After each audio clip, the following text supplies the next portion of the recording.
nós paramos na história onde um pai fala pro seu filho, vai lá e negocia com aquele rapaz que quer pegar um terreno que não está tão bom, um terreno meio seco, e transformar num terreno propício a se plantar. E o pai ainda falou assim, ó, a oportunidade se apresenta diante de você, meu filho, e está oferecendo uma chance que você pode levar à riqueza.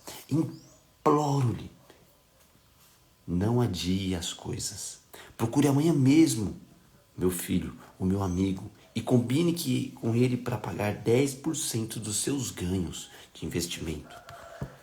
Mas vá amanhã mesmo, não procrastine. Não vou falar sobre isso, mas é a mesma coisa. Porque a oportunidade não espera por ninguém. Hoje está aqui, amanhã já não sabemos para onde se foi. Por isso, não perca tempo. Deixa eu adicionar aqui, mandar um oi aqui para o Pablo Vitor, aceitar a solicitação.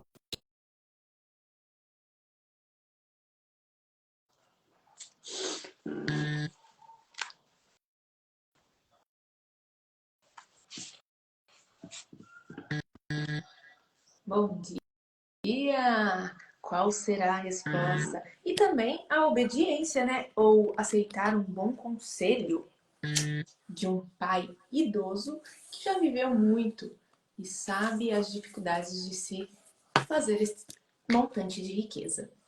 Vamos ver então? Agora é a hora da decisão, agora é a hora da verdade. Sim ou não? Apesar dos conselhos de meu pai, hesitei. Tinha acabado de chegar à cidade, trazidas por mercadores vindo do leste, roupas tão refinadas que eu e minha boa esposa logo pensamos em comprar. Se tivesse de destinar um décimo de todos os meus ganhos para tal investimento, seria obrigado a privar-se desse e de outros prazeres tão desejados. Demorei a tomar uma decisão, até que ficou tarde demais. Tempos depois, acabei me arrependendo. O empreendimento revelou-se mais vantajoso do que qualquer um dos participantes poderiam prever. Essa é a minha história mostrando como permitir que a boa sorte escapasse. Ou seja, ele cedeu a outros investimentos e a desejos, como ele próprio diz, desejos mais atraentes. Decisões tomadas, soluções futuras. Muitas vezes o não decidir também é uma decisão. Só que uma decisão tardia gera problemas futuros ou percas futuras, que foi o que acabou acontecendo, né? Nessa história vemos como a boa sorte costuma procurar o homem que acredita nas oportunidades. Comentou um homem moreno do deserto. Para construir uma sólida posição é sempre necessário um começo. Este começo podem ser algumas moedas de ouro ou de prata que um homem separa dos seus próprios ganhos para o seu primeiro investimento. Eu, por exemplo, sou proprietário de muitas cabeças de gado. Ó, a Lisa por aí também, mandar um bom dia. Olha, eu vou aproveitar e pedir pro pessoal que tá na live também, pega o aviãozinho do transbordo aí e transborda pra galera que você quer ver em 2024 prosperando, tá bom? Como a gente tá fazendo sequência de lives do homem mais rico da Babilônia, faz muito sentido a gente convidar as pessoas que nós queremos ver prosperando, né? Ó, eu cheguei, era quase 2 horas da manhã, quase não era 2 horas, né? Da imersão, tô um pouquinho rouco, fui tomar banho, coisa e tal, dormi quase mais de 3 horas e já tô aqui na live, fazendo a live. Então, ó, aviãozinho, transbordar asa delta pra galera. Dar o primeiro passo para construir uma sólida posição é uma boa sorte que pode acontecer a qualquer homem. O primeiro degrau, transformando os cidadãos que ganham por seus próprios esforços em homens que começam a ter lucros pelo bom emprego do seu dinheiro. É sempre importante. Alguns afortunados devem isso, fazem isso quando jovens e deixam para trás, em termos de sucesso financeiro, aqueles que só o fazem muito tarde ou aqueles que, infelizmente, como o pai do mercador, que acabamos de ouvir, nunca o tivera feito. Tivesse nosso amigo mercador seguido esse rumo em sua juventude, quando a oportunidade lhe apresentou, hoje estaria acumulado de muitos bens do mundo. Se a sua boa sorte, ou se a boa sorte de nosso amigo tecelão o incentivar a subir um degrau como esse por vez, ele não será mais o começo de uma fortuna muito maior. Sabe o que é engraçado nesse texto? Que Hum, o homem jovem, ele diz, pai, eu quero seguir os teus conselhos, eu quero não cometer os mesmos erros que você cometeu. E no uhum. final, ele acaba meio que cometendo, né? E fazendo o oposto que o pai pediu. Então, né? É complicado porque às vezes, como o investimento, nem todos, né? O Arcade ele falou sobre tomar cuidado para prevenir quando você investe. Então, nem sempre o investimento ele dá um retorno como você espera. E é essa indecisão que muitas vezes faz. Que se ele soubesse que era retorno garantido, com certeza ele colocaria. Mas como é uma possibilidade, a pessoa não faz. Com medo de não dar certo, talvez, ou por não querer se privar dos prazeres deste momento para colher uma recompensa futura. Isso acontece na nossa alimentação. Quantas vezes a gente não abre mão de se alimentar hoje de forma adequada, porque, eu não sei se eu vou viver, aí acaba vivendo. Vi esses dias um vídeo de um cara na Disney, tava o pai e a mãe numa cadeira de rodas, de tão obeso que estavam, e tinha dois filhos, jovens ali, com quase de 18 anos, os dois também já em cadeira de rodas, porque obeso. Ou seja, a família caminhando para isso aí. Será que isso não é uma doença? Já essa questão de não falar não para aquele prazer momentâneo, para poder desfrutar de uma qualidade de vida, de uma coisa melhor no futuro. Não é só no dinheiro. Aqui a gente está dando usando dinheiro, mas quantas coisas na nossa vida nós não sabemos dizer não no momento, comprar roupas agora, para poder colher depois o fruto disso daí. E aí, aqui eu comprei 5 roupas, meu dinheiro do outro, era para ter comprado 1000 roupas. E o prazer também, ele é relativo. Porque às vezes, desde pequenos, somos moldados para um prazer artificial, digamos assim. Por exemplo, na alimentação. A criança, quando nasce, não precisa de açúcar. Ela vai crescendo, ela não precisa do açúcar. Ela se torna um jovem, ela não precisa ainda do açúcar. Se torna um adulto e não precisa do açúcar. Porém, os hábitos da família vão introduzindo esse açúcar na criança desde pequena. E ela se torna um dependente desse açúcar. Mas, pense uma outra criança que desde criança não foi introduzido esse açúcar. E em vez do açúcar, foram introduzidos alimentos naturais que são doces. Então, qual o prazer dessa criança? Comer frutas doces. E o prazer da primeira criança? É comer o açúcar doce. Então, qual o prazer que realmente é real ou o prazer que foi embutido em nós como necessário sem ser necessário? Isso aí a gente já entra em outros assuntos muito mais profundos. Mas é só para trazer uma consciência. Será que esses desejos que ele abriu mão realmente seriam prazerosos? Seriam necessários? Então, vamos continuando. Obrigado. Gostaria também de falar. Um homem de outro país se levantou. Sou sírio. Não falo bem o idioma de vocês. Quero chamar esse amigo, o mercador, por um nome, embora vocês possam achar que não se trata de um termo polido, mas acho que é o único que ele merece. Só que não conheço a palavra certa aqui na Babilônia. Se usar o seu próprio idioma, se eu usar o seu próprio idioma, vocês não entenderão. Por isso, por favor, cavalheiros, digam-me o nome correto para todo aquele que costuma deixar para depois coisas que podem ser boas para ele. Procrastinador! Gritou uma voz. É isso! Berrou. Fala Rafa também, o JP por aqui, sejam bem-vindos. É isso, berrou o Sírio, agitando muito as mãos. Ele despreza as oportunidades quando elas aparecem, prefere esperar. Ele diz: no momento já estou com muitos bons negócios, daqui a pouco a gente vê isso. As oportunidades não esperarão por um companheiro tão lento como esse. Eles acham que se um homem deseja realmente ter sorte, deve apressar-se. O sujeito que não se atira quando as oportunidades se apresentam não passa de um procrastinador como nosso amigo, esse mercador. Eu sou o André também Castro, seja bem-vindo aí na live. Comentem aí o que vocês estão achando da live, tá bom? É bom a gente saber o comentário de vocês aí. Sabe o Sobre... que eu penso um pouco sobre a procrastinação? Às Uhum. vezes surge uma oportunidade. Aí você fala, mas eu já tô no caminho de outras oportunidades que surgiram antes. E eu não tenho tempo para me dedicar a essa agora. Eu não tenho dinheiro para me dedicar a essa agora porque eu já peguei outras oportunidades que já estão a caminho, que já estão se desenrolando na minha vida. Eu tenho várias fontes de renda, eu tenho minha empresa para tocar. Isso eu não posso tocar agora, porque eu estou sem tempo, sem dinheiro e eu tenho um monte de coisa aqui para fazer.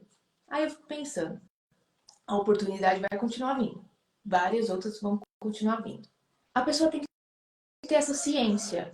O que eu estou fazendo nesse momento foi uma oportunidade, ainda está sendo uma oportunidade, está me gerando um retorno, ou é hora de largar essa para começar uma outra? Quando saber isso? Isso daí é um fato que acontece com frequência até mesmo comigo. Porque como eu tenho uma empresa, tenho outros negócios que estou desenvolvendo que está começando a crescer, isso daí acaba muitas vezes tendo essa dificuldade. Ah, vou fazer outra coisa. Porque existe uma linha tênue onde você procrastina. Vem cá, meu amor, a gente tá na live. Tem uma linha tênue onde você está procrastinando e onde você não está procrastinando, mas você não está preparado para aquela nova oportunidade. Por quê? Eu largo tudo. Aí eu tenho um negócio, eu largo meu negócio para viver a oportunidade. Então, a grande maior questão aqui é o que? Você disponibilizar desses 10% da sua renda para poder investir nas oportunidades. Enquanto você vai tocando o seu negócio.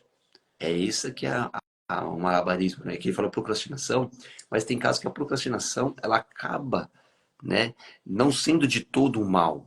Por exemplo, a pessoa, quando ela faz isso de forma intencional, ela fala: eu vou fazer isso, mas não agora. Eu tenho que fazer isso. Eu posso fazer agora ou de noite. Se eu fizer agora, eu não consigo ter um dia de lazer com minha família. Então eu procrastino aquela tarefa que eu tenho que fazer agora para fazer de noite.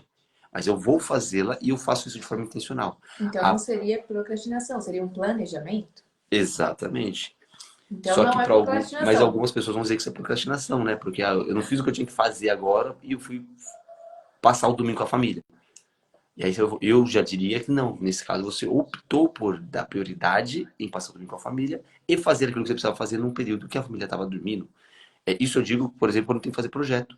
Tem vezes que a gente estava na praia, não sei se você lembra uma vez. E aí, enquanto eles estavam dormindo, eu virei à noite fazendo um projeto. Mas no dia seguinte, nós estávamos na praia curtindo. Então, não foi que eu não trabalhei, mas eu acabei deixando para fazer no período noturno aquilo que eu poderia ter feito durante o dia, para que eu pudesse aproveitar o dia na praia. Foi uma opção, né? E aí você tem que estar preparado para isso. Se eu trabalho registrado numa empresa, eu poderia fazer isso? Não. Então, a oportunidade. Eu só pude aproveitar essa oportunidade porque eu estava preparado. A mesma coisa, se eu não tiver o hábito de viver com 90% das minhas economias, que é o princípio de toda a estrutura do homem mais rico da Babilônia, eu não teria condição de investir os 10%.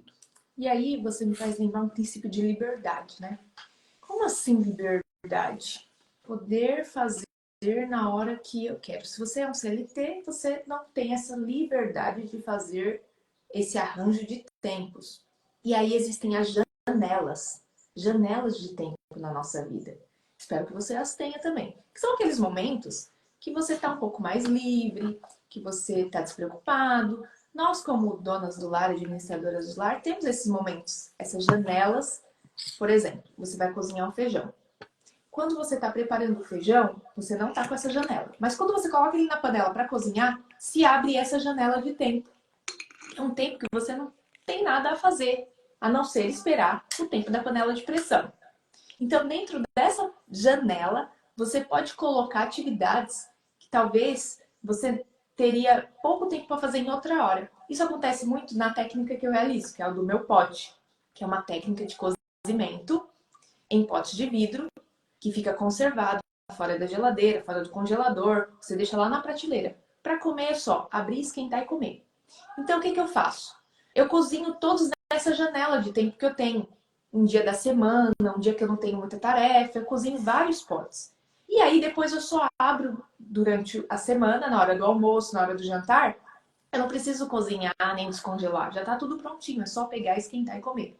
Então, seria aproveitar essas janelas, ter esta liberdade para ver em que hora é a melhor hora de executar uma tarefa. E interessante que essa questão do pote que ela está comentando não precisa de ficar na geladeira, então ela consegue deixar a semana, a comida do mês. Já teve casos, a gente fez o teste de ficar 6 meses fora da geladeira, um pudim de leite condensado, com ovo, essas coisas tudo aí. Leite. Ficou 6 meses fora da geladeira e não estragou. Então é uma técnica que você consegue conservar o alimento fora da geladeira. Você não precisa colocar aquele monte de comida no congelador e ficar travado no congelador. Você consegue usar fora, né? Mas a grande chave, a praticidade, é usar essas janelas dos tempos e ter essa liberdade de decidir qual a hora de você cozinhar, não faltando 20 minutos ou uma hora para o almoço. Eu não sou obrigada a estar ali no fogão cozinhando, porque já está tudo pronto, porque eu usei essa janela. O mercador levantou-se, curvando-se logo em seguida, respeitosamente em resposta ao riso geral. Tem toda a minha admiração, estrangeiro, dentro de nossos portões, por não hesitar em falar a verdade. Ouçamos agora uma outra história sobre oportunidades, atalhou Arcade. Quem poderia falar agora? Eu, respondeu o homem de meia idade. Sou um comprador de animais, em geral, camelos e cavalos. Às vezes também compro ovelhas e cabras. A história que tenho para contar mostra como a oportunidade veio até mim uma noite, quando menos a esperava. Foi talvez por isso que deixei escapar. Confio a vocês, entretanto, o julgamento. Retornando à cidade uma noite, depois de uma desencorajada expedição de 10 dias em busca de camelos, fiquei muito irritado por encontrar os portões da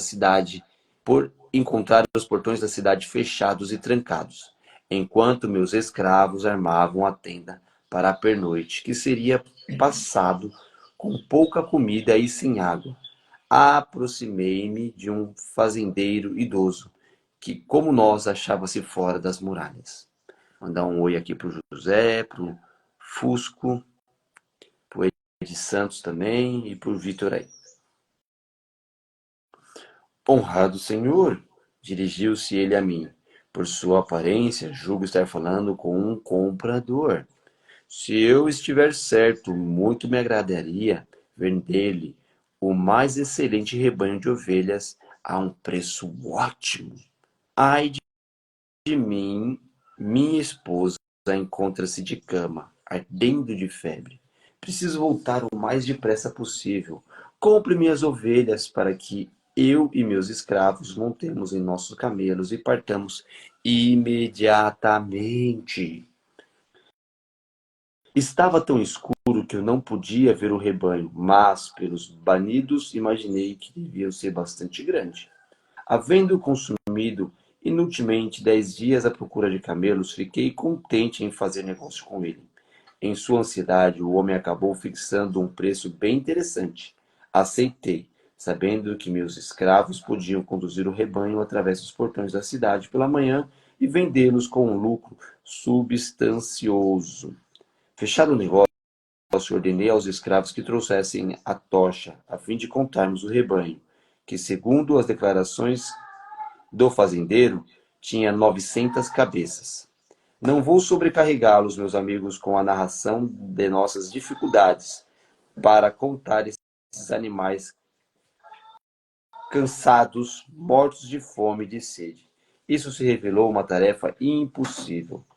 Por isso disse claramente ao fazendeiro que eu teria de esperar a luz do dia para conferir o rebanho e que só então lhe pagaria. Por favor, honrado senhor, lamentou-se ele, conceda-me 2/3 do preço nesta noite, para que eu possa partir. Deixarei o meu escravo mais inteligente e educado para ajudá-lo na contagem. Pela manhã, ele é de minha inteira confiança e o senhor poderá pagar-lhe o restante. O Wellington por aí, Sark-Track. Então agora o cara surgiu a oportunidade. O rapaz estava doente, vendendo o rebanho dele por um preço muito interessante, só que ele não podia esperar o dia seguinte, ele precisava ir embora. Só que como estava de noite, não dava para contar as ovelhas, o cara falou, eu preciso esperar começar o dia. O que será que ele vai responder? Mas eu era muito cabeçudo e me recusei a fazer qualquer pagamento naquela noite. No dia seguinte, antes de despertar, os portões da cidade foram abertos e 4 compradores saíram correndo à procura de rebanhos. Estavam ávidos e dispostos a pagar altos preços porque a cidade achava-se ameaçada de sítio e não havia comida suficiente. O velho fazendeiro conseguiu pelo rebanho 3 vezes o preço que ele tinha combinado comigo. Foi desse modo que permiti que a boa sorte escapasse. Essa é uma história extraordinária, comentou Arcade. Que lição podemos tirar dela? A lição de que devemos fechar imediatamente um negócio quando estamos convencidos de que ele vale a pena, declarou um vulnerável fabricante de sedas. Oh, cabelinho lindo, meu amor! Bom dia! Quer sentar aqui um pouquinho? Tem. Fala, bom dia. Bom dia. A lição é que devemos fechar imediatamente o negócio quando estamos convencidos de que ele vale a pena, declarou um venerável fabricante de celas. Se o negócio for bom, você precisa proteger-se tanto contra a sua própria fraqueza quanto qualquer outro concorrente. Nós mortais somos mutáveis, quero dizer, mais aptos a mudar de opinião quando estamos certos de que quando estamos errados. Nós somos realmente cabeçudos. Estamos constantemente propensos a vacilar e deixar as oportunidades escaparem. Meu primeiro juízo é sempre o melhor, mas sempre encontrei dificuldades para obrigar-me a prosseguir com um bom negócio. Por isso, como uma proteção contra minhas próprias fraquezas, faço imediatamente um depósito para garanti-lo. Isso me resguarda contra futuros remorsos por não ter aproveitado uma eventual boa sorte. Marlene também por aqui. Obrigado, gostaria de falar novamente. O Círio estava de pé. Tais histórias são muito parecidas, as oportunidades fugindo pela mesma razão. Estão sempre ao alcance das mãos do procrastinador, fazendo-lhes bons planos. Ele sempre hesita, haja que deve esperar uma ocasião melhor, o tempo passando. Como pode ser mais bem-sucedido um homem que age assim? Sabe as palavras, meu amigo, respondeu o comprador. A boa sorte dá as costas à procrastinação. Nessas 2 histórias, mas isso não é incomum. O espírito de procrastinação está dentro de todos os homens. Queremos ser ricos, mas sempre que as oportunidades aparecem diante de nós, esse espírito de procrastinação nos incita, como nosso próprio consentimento, a adiar as coisas. Por dar ouvidos a ele, tornamo-nos nossos piores inimigos. Olha que interessante. O cara queria vender por um preço bom, ele já viu que era bom, combinou o valor 900 cabeças e falou, eu preciso ir embora, compra agora. Não dá para contar, então já que não dá para contar. Não, mas eu deixo um empregado aqui, você conta com ele, depois você manda o dinheiro por ele, só me dá uma parte para eu poder ir embora. E uma garantia de que você vai fechar o negócio comigo. Ah, mas não, você vai sumir e o dinheiro que eu te der eu posso perder. Enfim, no outro dia, dormiu até mais tarde, abriu o portão, ia ter talvez um sítio, o pessoal estava sem comida lá dentro, o pessoal já veio desesperado, querendo comprar o gado. E o que acabou? A ovelha. E o que acabou acontecendo? perdeu a oportunidade. Mãe, o vovô e a vovó vai vir? Hoje não. Deixa eu continuar a live aqui, tá? Mas olha só, que me fez pensar. Tem pessoas que esse homem que estava querendo vender as ovelhas estava numa situação meio que difícil, né? A mulher estava doente, parece, não é? Isso, tá vendendo mais barato. E aí, quantas pessoas estão querendo fazer negócios desesperados, assim, dessa forma, né? Querendo vender com preço mais baixo, se desfazendo de móveis, de casas, ou porque se divorciou, ou porque o pai morreu e tem que fazer o testamento, tem que vender a casa. E aí a gente fica pensando, isso nunca vai acontecer com a gente, né? Será? Nós estamos nos assegurando para não ser esse que quer também vender desesperadamente porque precisa do dinheiro? Porque existe, né, essa questão. E nesse caso específico, pro cara que não vendeu de noite, não fala se foi tarde quando ele voltou para cuidar da esposa, mas foi vantajoso, porque quando abriu ele vendeu por 3 vezes o preço que ele ia vender. Então para ele esperar também uma noite foi bom. Não foi de todo ruim, porque ele ia perder ali talvez uma quantidade grande de dinheiro. A Nath por aqui também, a Leni, mandando o Maicon também, um abraço, o Wagner. Vou só terminar essa página aqui e a gente já parte para a finalização. Vamos lá. Em minha juventude, não identificava essa tendência nos homens, com o vocábulo que tanto agradou o nosso amigo da Síria. Pensava, no início, que era o meu pobre juízo que fazia perder negócios tão lucrativos. Mais tarde, joguei a culpa na minha teimosia e, por fim, tive que dar o braço a torcer. Tratava-se de um hábito de adiamento desnecessário, onde se precisava de uma ação rápida e decisiva. Como odiei a procrastinação quando a verdade finalmente se mostrou uma amarga, como a amarga de um asno selvagem.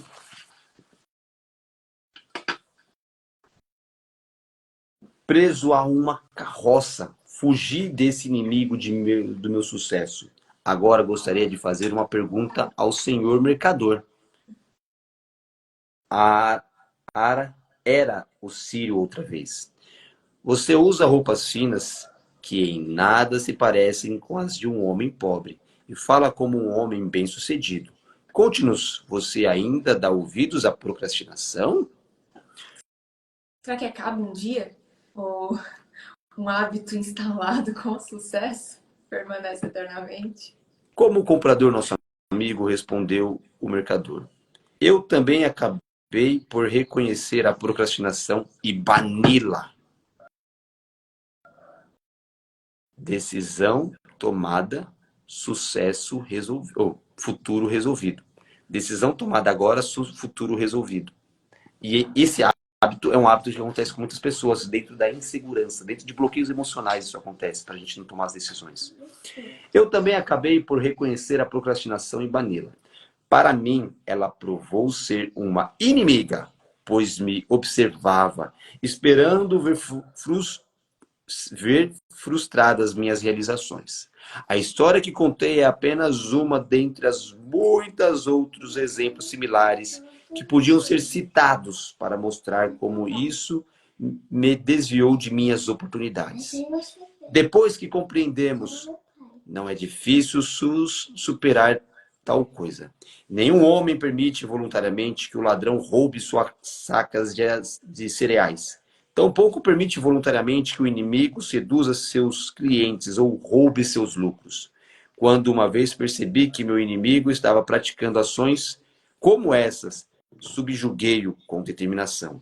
Assim, todo homem deve dominar seu próprio espírito de procrastinação, se quiser participar dos ricos tesouros da Babilônia. Precisa banir a procrastinação da vida. Diz Acabe. Agora Acabe vai falar sobre alguma coisa aqui, mas isso não hoje. Arcade ou Arcade? Arcade, nossa, nós vamos falar Acabe. O Arcade vai começar a falar sobre alguma coisa agora, hein? Amanhã nós vamos descobrir o que o Arcade vai falar a respeito disso, né? Bom, gente, vamos fechar os nossos olhos nesse momento. Se você estiver dirigindo, se você puder nesse momento, nesse breve momento, fechar os seus olhos, sentir... Pai. Oi. a mamãe teve que abrir o portão pra você e eu tava dormindo. Aí, porque a Salva estava escondida dentro. Daqui a pouco você conta essa história. Você conta pro essa papai, história tá bom? aqui, tá bom? Então, feche os seus olhos, traga consciência nesse momento do seu corpo, sinta a roupa, a sua camisa tocando nos seus ombros, seu pé tocando no chão, puxa o ar com o nariz, com respiração profunda, solta ele com a boca. Pai, eu quero te pedir que nesse domingo o Senhor visite todas as pessoas que passaram por essa live e que ainda vão assistir depois. Por todas as pessoas que estão nessa live. Que o Senhor derrame um espírito de decisão, um espírito de determinação, um espírito de iniciativa, um espírito de coragem, um espírito de determinação na vida dessas pessoas. Que elas hoje, elas consigam parar de procrastinar tudo aquilo que elas estão fazendo, que estão impedindo elas de viver uma melhor versão na vida delas, para que elas consigam enxergar que foi para que todos tenham vida e a tenham em abundância que o Senhor veio aqui na terra e sofreu todos os males humanos, inclusive a morte na cruz. Por isso que cada uma dessas pessoas saibam que elas são prósperas desde a fundação do mundo e que elas têm o direito à prosperidade. Só basta elas criarem um espírito de autogoverno de si mesmas e governarem a procrastinação. E eu declaro na vida de cada uma dessas pessoas que a partir de hoje elas nunca mais procrastinarão. Quando elas verem algo que é bom, que é justo, que é agradável, que é santo, que está dentro de princípios e valores, é uma oportunidade boa, que dará lucros, que dará frutos, e elas sentirem o medo e a procrastinação baterem, elas dirão não para o medo e para a procrastinação. E farão. E com certeza, elas tirarão grandes aprendizados e grandes lucros disso. Tudo isso eu te peço e já agradeço, porque creio que já recebemos em nome de Jesus Cristo. Amém. Bom dia, galera. Oh, ele fez um desenho lindo. Muito obrigado, viu? Pessoal, obrigado pela presença de vocês. Quer deixar alguma mensagem? Amanhã estaremos aqui novamente às 6h30 da manhã e contamos com a sua participação. Convide um pessoal, a gente vai criar um stories, vai postar. Convida a galera para participar também, só para quem você quer que vê prosperar esse ano, tá? Aquelas pessoas que você não quer, a princípio não precisa mandar, mas futuramente você vai sentir no coração a vontade de mandar também, tá bom? Pra gente falar sobre o homem mais rico da Babilônia. Essa foi a 13ª, amanhã a 14ª live, beleza? Um beijo, manda um beijo aqui, amor. Tchau. Fala assim, ó, beijo. Beijo. Aê, até mais, galera. Pai.